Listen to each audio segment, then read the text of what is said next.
وہ مولانا بھول گیا کہ شاسن کس کا ہے. وہ یہ مانتا تھا دھمکی دیں گے اور ہم زبردستی جام کر دیں گے. ہم نے کہا جام نہیں ہوگا, کرفیو بھی نہیں لگے گا, لیکن کرفیو کا سبق تمہیں ایسا سکھا دیں گے کہ تمہاری آنے والی پیڑھی دنگا کرنا بھول جائے گی. السلام علیکم سامعین. 5 ربیع الثانی کی تاریخ شروع ہو چکی ہے, 27 ستمبر ہے. خبر کا عنوان ہے مولانا بھول گئے اقتدار کس کا ہے. یہ ویڈیو آپ نے سن لیا. یہ یو پی کے وزیر اعلیٰ ہیں. جو بیان کیا ہے وہ صاف ہے, واضح ہے, اس کے بارے میں کچھ کہنے کی ضرورت نہیں ہے. خبر سنیے.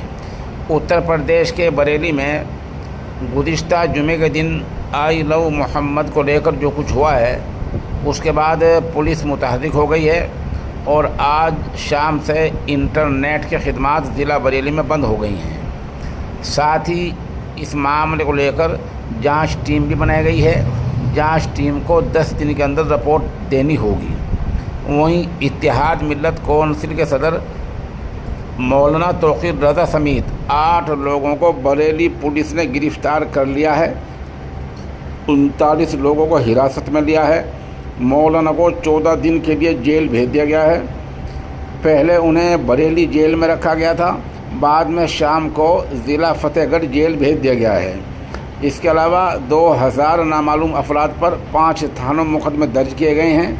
10 مقدموں میں سے 7 میں توقیر رضا کا نام شامل ہے. ادھر وزیر اعلیٰ یوگی نے ایک پروگرام میں کہا مولانا بھول گیا.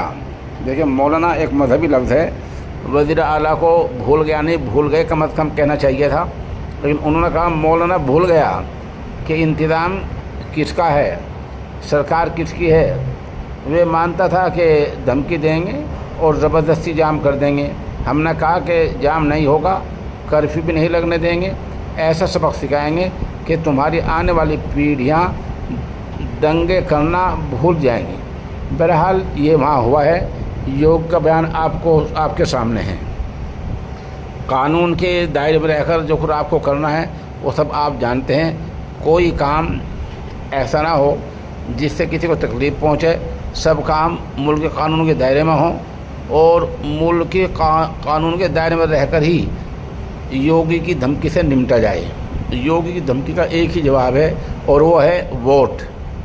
1-1.5 سال بعد اتر پردیش میں الیکشن ہو رہے ہیں. اس وقت آپ کی سمجھداری, آپ کی سوجھ بوجھ, آپ کا شعور ہی کام دے گا.